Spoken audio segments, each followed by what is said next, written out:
Like, I think that was what he has it. Like, yeah, Maya, I mean, JD Vance irrelevant now. Here's the thing. What we've seen this week so far is if JD Vance was going to bring one thing to the table, it was going to be that he was going to be a capable, competent messenger for Trump. And frankly, that he was going to help in Ohio. Well, in Ohio, suddenly now we're seeing the Senate race and the congressional races opening up for the Democrats. Oh, think about that. And the presidential race there closing up in a state where we should never have had any thought of it being a competition. It's a red, red, red state. And this guy is poisoned. He is fucking their chances right now. And he's part of the reason the map is contracting for the Republicans and expanding for Vice President Harris. I think folks, here's the thing. This is actually a really exciting week. This has been a really exciting week, and people have a sense of joy and urgency and happy warrior stuff, and that really matters in politics. It really makes a big difference. But yeah, absolutely. There's been all of these coalition calls that have been happening that have been like a breath of fresh air for people, as like now people can get involved from their living rooms in ways that they could not before. And so it is an amazing energy. And I do have to say, like, in this way, that when the National Association of Black Journalists announced that they were going to be platforming Trump, I was like, no, this is a terrible move. It's going to suck the energy out of all of this positivity that we have. This is like it. I was upset. But then they can't help it. They just can't help it. Like, I was like, oh, this is terrible and wonderful all at the same time. Never have I been so gleeful to witness racism in real time. I think you could, when you break down that interview, you could see from the very second he walked out there that he's not accustomed to, first off, Black women sitting across from him asking him questions that are not the Kim Jong-un questions he gets on Fox. And I think he thought it would be like an ordinary Harris Faulkner interview. Mr. President, is it true you're tall, handsome, and brilliant? Well, and I guess he had come straight off of an interview with her, so maybe he was a bit like off guard, I would almost say. And so he walked out there with this kind of like bravado, thinking like, oh, I'm going to own this stage. And then he had his ass handed to him by Rachel Scott, which, by the way, like, people are like, oh, some of it might have been combative. No, she stated facts. I didn't. You know what? I have to say, I thought it was absolutely professionally handled. And as a guy who's been on a million TV interviews and done a million interviews, not one of those questions was over the top or tenditious or cruel, or they used his words, Maya. They used the actual words that come out of his mouth. Yeah, and he apparently is not used to answering to his own words. Like, that, to me, is probably one of the least presidential things. He's like, these are my words. I don't want to answer to my words. And I'm like, it put on full display how unprepared he was, but also how disrespectful he is as a human being, because he did not prepare, and when his team did not prepare him for being on that stage at all. And so I love that she went in and she did not relent. And I immediately, within 5 minutes, I was like, he's not going to make this. He's not going to make the whole time. And I actually thought he was going to storm off stage. Well, I mean, as much as they want to say that he was there for the scheduled time, he wasn't. They wanted him off that stage. His staff wanted him off that stage. And we had a moment there where his nervousness was so apparent. And you can see it from Trump's body language. Here's the pose he gets into. He hunches over, spreads his legs and puts his hand between his knees, and his long ass red tie drops all the way down there. But hey, and by the way, folks, like an attack dog kind of thing? Like an attack dog, kind of. Like he's like, I'm a dog. The software is a little glitchy tonight, so just bear with us. We've had a little bit of a streaming issue. Stick with us. We got a lot more stuff on the show that is well worth hanging around for, no matter what's wrong with YouTube. I think don't we have a couple clips of this disaster? We do, yeah. I think we need to refresh everybody a little bit so we can experience this together. How bad that was. Yeah. Why should Black voters trust you after you have used language like that? Well, first of all, I don't think I've ever been asked a question so in such a horrible manner. First question. You don't even say, hello, how are you? Are you with ABC? Because I think they're a fake news network, a terrible network. And I think it's disgraceful. First of all, it's very hard to hear you for whatever reason because of the fact that they have bad equipment, because I guess, this woman was unable to get the right equipment. But it's very hard for me to hear you, but I can hear every other word. Sir, I have if you a don't mind, hostile judge. we have you for a limited time, sir. I'd love to move on to different topics. Excuse you, you're the one that held me up for 35 minutes, just so you understand. I cannot understand your microphone. I know, so it is really hard for me to understand it's just, you too. I can understand you perfectly. Because she's closer. I can understand you. Happy to hear that, sir. But I can't Really happy to hear understand, that. Harris, if I came onto a stage like this and I got treated so rudely as this woman treated Oh my me, goodness. and I'm fine with it because she was very rude, sir. Very rude. That wasn't a question. She Sir, didn't ask me a question. She gave a statement. That wasn't a question. I repeated your answer the statement, sir, question. actually. I think we have to leave it there by the Trump team. All right. So leave it. That is the last word. Thank you so much, Mr. Trump, for coming today and joining us. So I guess when you're a journalist, they just let you ask questions. That's supposed to be how you can just move on them. Maya, this guy, we know there are things in this world that he dislikes. We know this from long history of Trump. He does not like women. He does not like Black people. He does not like questions. He does not like being outside. Renee said this yesterday. He's like one of those dolls where you pull the string and it says one of like 5 or 6 random phrases. But once you've pulled the string enough times, he's always going to say the same garbage over and over again. And he's used to that in these MAGA media interviews on Fox and Newsmax and OAN. But when he gets here, man, he was switched off. He did not know what to do. And especially because, again, these people were as professional as possibly imaginable. It wasn't an ambush interview. It wasn't garbage. It wasn't a lie. It wasn't fake news. It was journalism. And you know what? He's not used to journalism.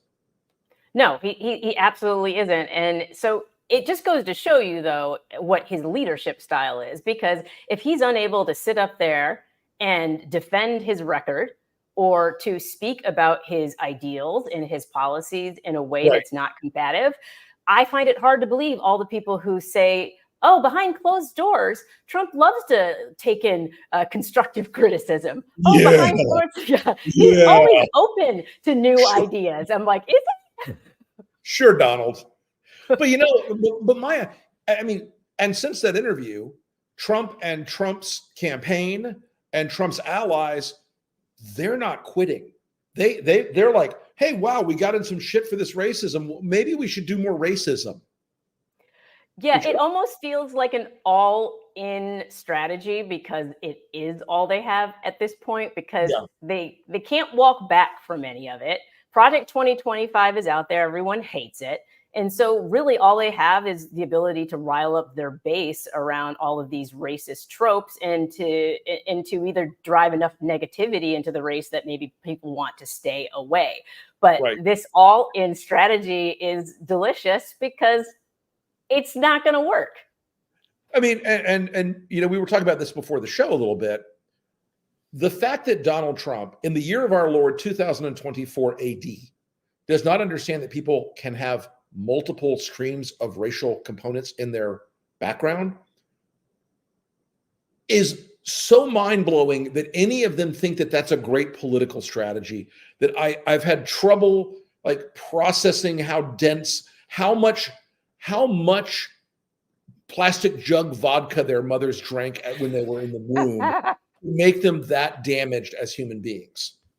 Yeah, I feel like he lives in a silo, perhaps, where maybe his kids' friends aren't biracial, perhaps. And so maybe that's something that doesn't exist. But I can tell you, most suburban moms their kids have tons of multiracial, biracial friends. And so what they saw yesterday was offensive on so many levels. You can best believe he alienated Gen Z with that.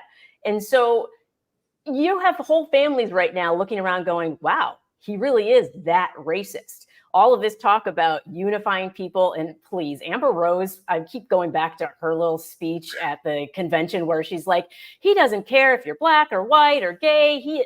No. And then tried to double down on it yesterday, by the way. I heard she did. I didn't see the actual tweet, but you know, it's like we've already seen Gen Z voters move from. There's some of the doubling down. Yeah, yesterday you've pissed off African Americans and folks of across the board, and today you're going after the 5.4 million Asian and South Pacific voters in the country and insulting them too. Excellent move, Donald. Just keep it up. You're doing great, Bubby. You're doing great. I mean, at least we have to say he is saying it with his whole chest. Like he is firmly putting his racism out there. Can we the clip specifically? I want to look at that one. Let's play that through. Some of your own supporters, including Republicans on Capitol Hill, have labeled Vice President Kamala Harris, who is the first Black and Asian American woman to serve as vice president and be on a major party ticket, as a DEI hire. Is that acceptable language to you? And will you tell those Republicans and those supporters to stop it? How do you define DEI? Go ahead. How do you define diversity, equity, inclusion? Okay, yeah, go ahead. Is that what your definition? Give me a definition then. Would you give me a definition DEI. of that? Give me a definition. Sir, I'm asking you a question, a very direct question.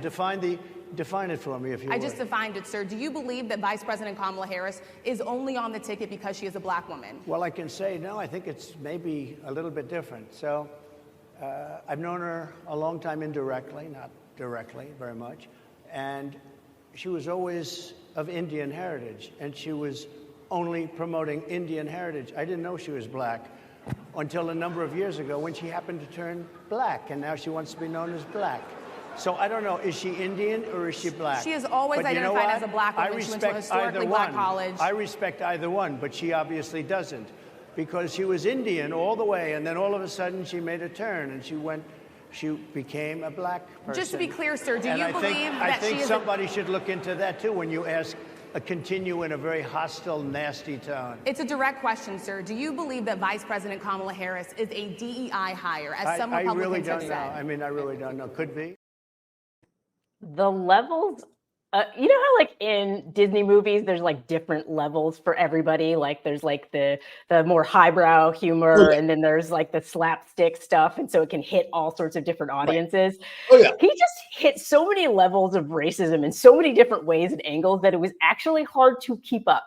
Listen, the only thing he didn't use was the N-word.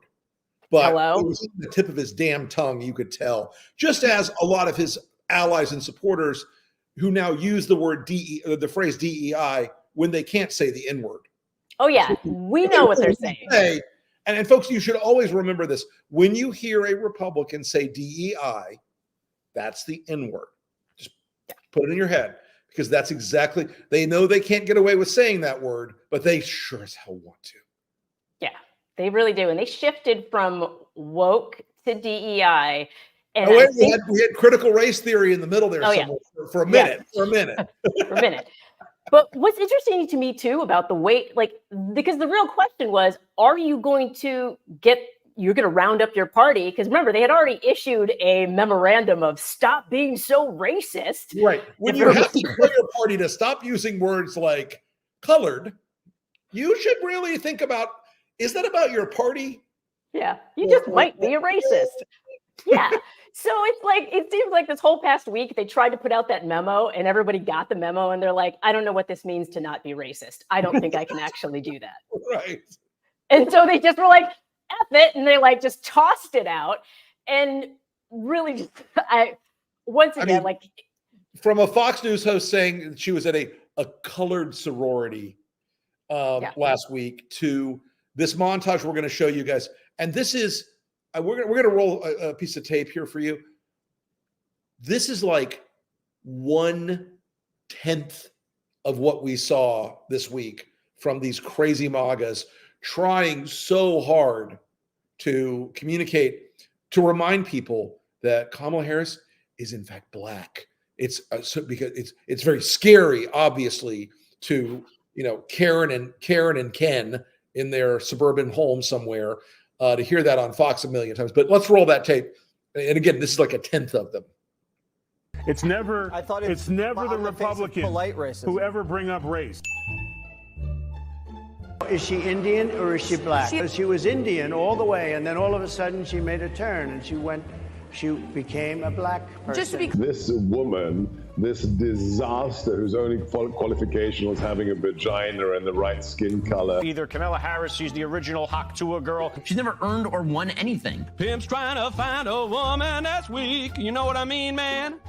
Jive turkey? That's not how I remember Kamala Harris speaking. That sounded a little bit more, I don't know, a little bit more jive to me. Kamala Harris is a JV player. She is a DEI pick. She was a DEI hire. The DEI vice president. She would be the queen of DEI if she were elected. Affirmative action. You're selected because the melanin in the content of your skin. Is it possible that she's getting whiter? Whiter? Yeah. I think they've been. Have you seen her lately? Like, it is weird. It's like she's like a biracial werewolf. Just I've noticed she started wearing. Straightening. She's a DEI hire, right? She's a woman. She's colored, therefore she's got to be good. So racist. I don't.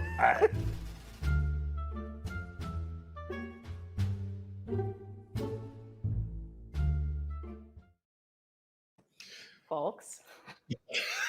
I mean, listen, one of the things folks, I will tell you, and when this is all over, we defeat Donald Trump, I'm going to focus on two big things. Putting Joe Biden on Mount Rushmore wearing the sunglasses, just to piss off the MAGAs for 1,000 years, and deporting Seb Gorka. These are the two things. I mean, it's a small dream to have, okay? There won't be many more mountains to climb after we defeat Trump, but those two things are a good dream to have. Yeah, what I do love about all of this rampant racism is the fact that it is such a contrast to the coalition that Kamala is building. And I think that's what people are so pissed off about on the right. Yeah, because it's unstoppable. It's fun. They've got Meg Thee Stallion. Like, everyone's having a blast. This is the power of two big things. Being in touch with the actual culture of the country, which Donald Trump is not, folks. Donald Trump thinks Kid Rock is a star. Okay. He's like Hulk Hogan, he thinks is a star. Scott Baio, he thinks is a star. These people are like D-level wannabe has-beens. And let's be real. Trump knows what's coming. He knows Beyonce is coming. He knows Cardi B is coming. He knows the T word is coming. And when Taylor Swift finally endorses the vice president, that's the ball game with a lot of Gen Z voters. They don't get it. She's touched something that inspires people, that makes people happy, that makes them laugh, that makes them feel optimistic. And that is a fucking superpower in politics, y'all. Yeah, absolutely. People have seen the future. They've seen the future and what it can be and the hope. And they've been reminded again of all of the wonderful possibilities of living in a diverse country. We're winning at the Olympics with diverse teams. Like, people are literally seeing it and been able to seize it. And Trump and his team and everybody in the GOP, they remind me of like the CEOs who are trying to drag people back into the office. Like, it's just not gonna happen. Right. Sorry, we pass. Yeah. And you look at the way that they have approached the campaign against her, where, as you mentioned, the coalition that's coming together for her.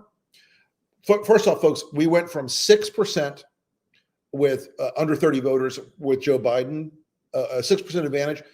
Harris is at 28% advantage now. African American voters have come home. They're not in the wind anymore. They're not out there.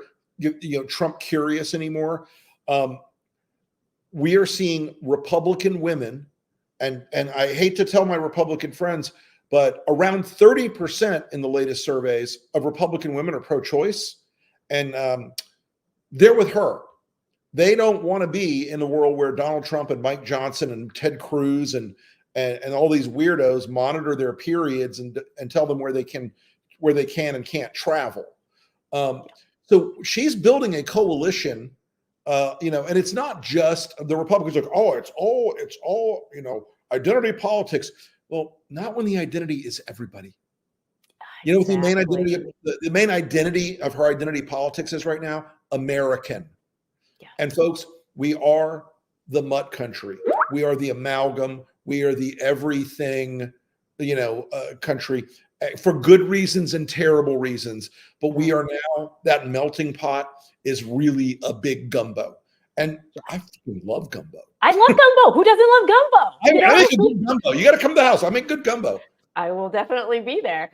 And another thing I think that is really freaking out the Trump camp, and we saw it the way Trump responded on stage yesterday, but Kamala Harris is not afraid of him. No, not a bit. Women aren't afraid of him. Whatever magic that he thinks he's able to pull that somehow makes people fear him, it does not work on Black women. We can see that through all of the court cases. It does not work. We do not fear you, Donald. We just don't. And I want to play the clip. It's the everybody's been watching, because it's like the moment when she says it. Let's just tee it up. We'll watch the clip. Just play it out, because it's perfect. I do hope you'll reconsider to meet me on the debate stage.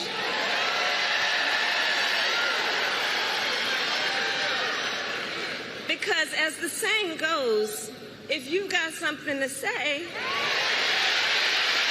it to my face.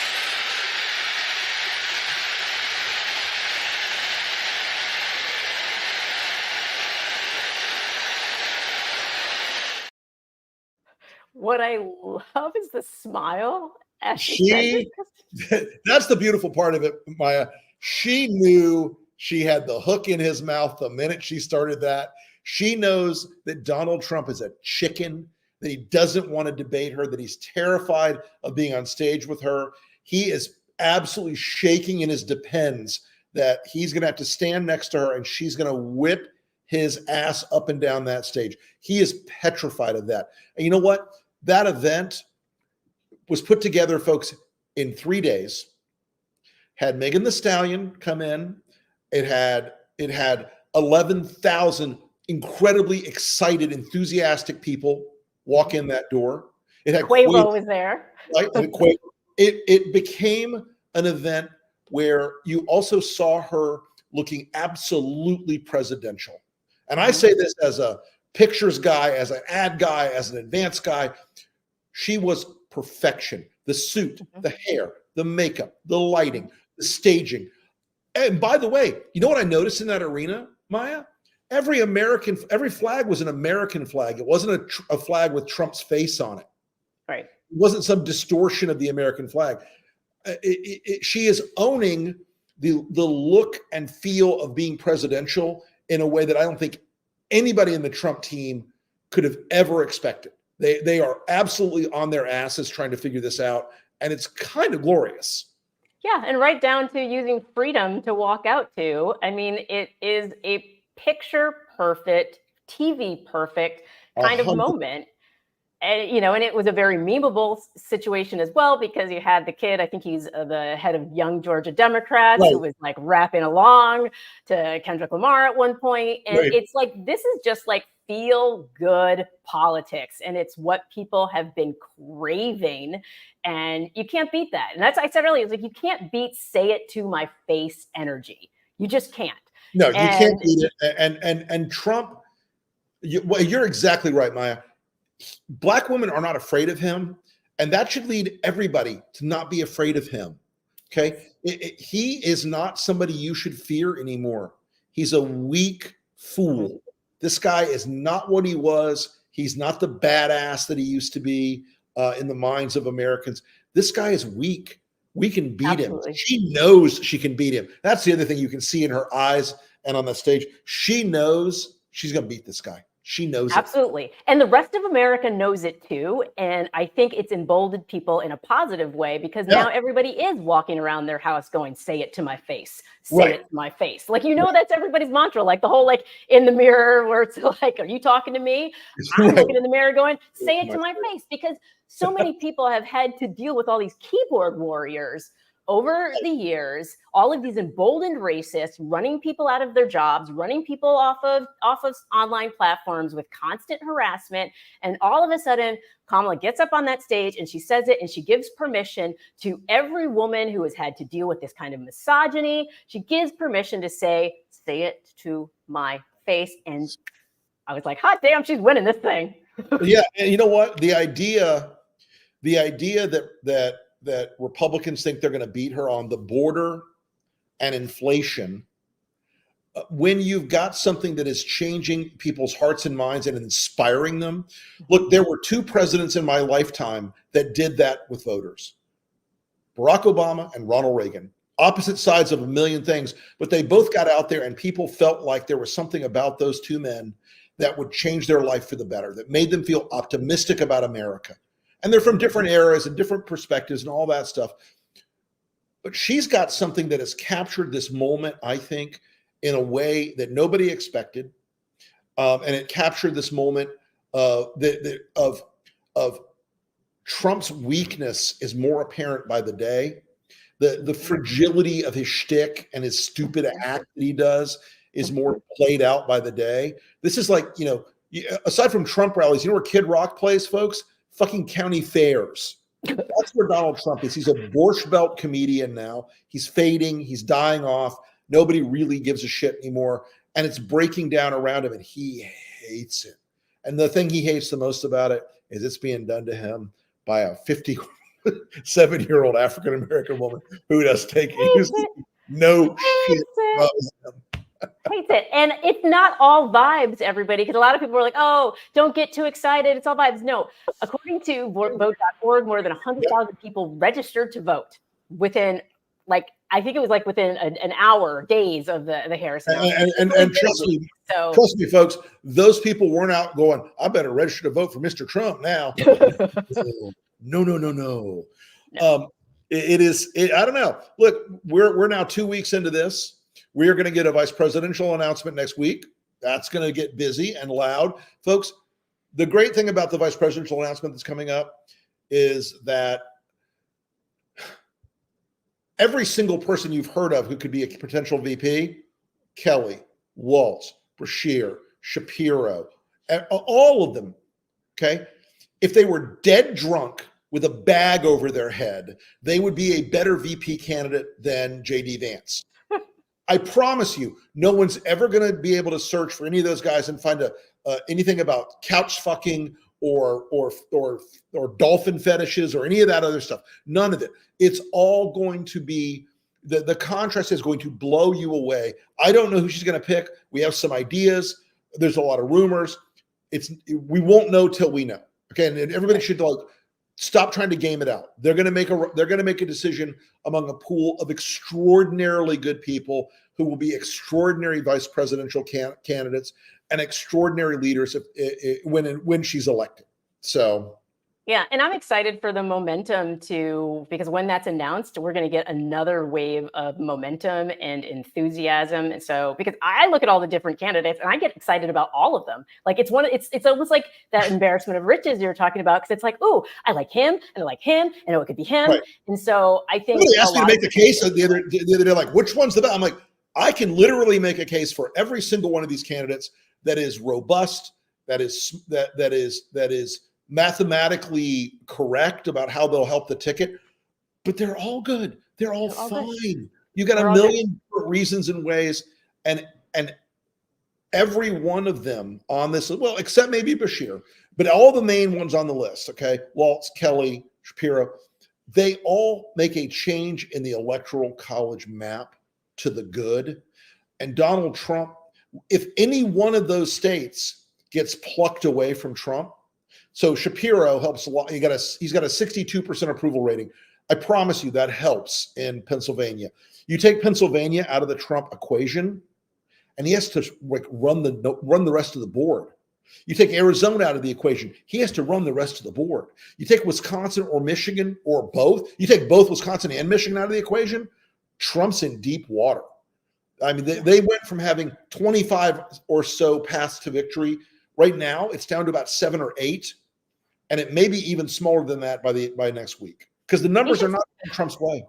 They're not. Like, he shouldn't be looking at paths to victory. He should be looking at exit strategy. Like, that needs to be. He should be looking at non-extradition countries. Like, literally. It's all funny. It's all fun and games. But it is. But the stakes. But there's also a lot of the stakes are big, folks. And this is a piece we put out this week that while we're having fun, we also take this enormously seriously because there's no room for error as we go forward. So let's roll that. No more excuses. Joe's out, Kamala's in, Trump's the threat. The future of America hangs in the balance. On one side, a movement to end democracy, to rip away the rights of women, deport hundreds of thousands of American citizens, have Project 2025 shoved down your throat while it destroys your freedom, and to turn back the clock on civil rights, and watch Trump sell off the country to the highest bidder, and surrender to dictators like Putin and Kim. On the other side, a patriotic pro-American coalition, Republicans, Democrats, and independents standing together. We don't agree on everything, but we all agree on one big thing. Donald Trump will destroy this nation. With us by her side, Kamala Harris will stop him. Those are the stakes. This is the fight. Join us.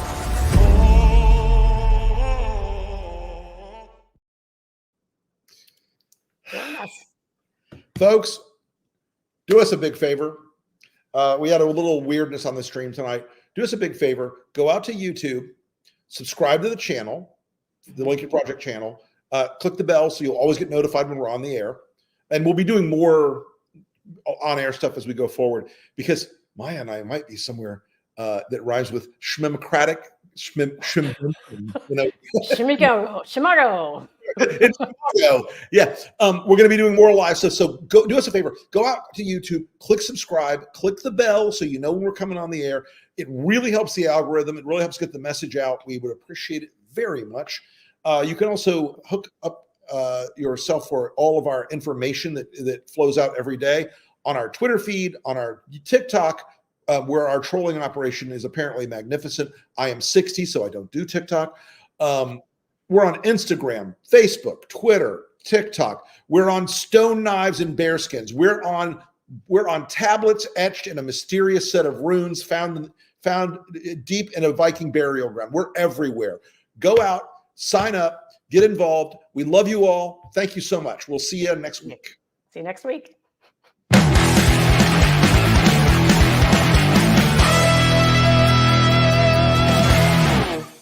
They're accusing J.D. Vance of having sex with a couch.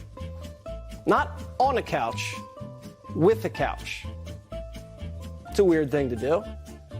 And now they're calling him weird. Because we're watching the Democrat Party try to become unburdened by what has been. And if you're going to accuse someone of having sex with a couch, you better have video. We have a new victim now, Kamala. Just sit down with our enemies and have a cup of hot cocoa and give them a hug that they'll be nice to us. They've had one vegetable in chief. They don't want another. Margaret Thatcher didn't giggle. A little bit of a ding-dong. A ding-dong. A bit of a ding-dong. This ding-dong senator has risen in the polls. Everybody's excited about her, and that scares me. She's going to win. And J.D. Vance has gone down 8 points. Nervous. Every family has their crazy uncle. My Uncle Donald is atomic crazy. Communist San Francisco. It means she likes me. She loves me. We'll put a windmill on the top of our car. Public officials had to be Christians in many areas. And we've gone so far away from that. And we need to get back. Saying his supporters won't have to vote again in 4 years. You won't have to do it anymore. 4 more years. You know what? It'll be fixed. It'll be fine. You won't have to vote anymore, my beautiful Christians. I love you, Christian. What the heck did he mean there? Well, I think that was a classic Trumpism, if you will. Really? That's it? The carpet doesn't match the drapes, brother. I mean, we've had historic... This is weird behavior. Weird. Everything about, again, Vance is weird. I love her because she's who she is. Obviously, she's not a white person. Calling you weird, does that hurt your feelings? How do you feel about that? No, not at all. It doesn't hurt my feelings. I was always a nice athlete, a really good athlete, but I don't want to brag. No, I haven't changed. Maybe I've gotten worse, actually, because I get angry. You're not going to teach a criminal not to be a criminal.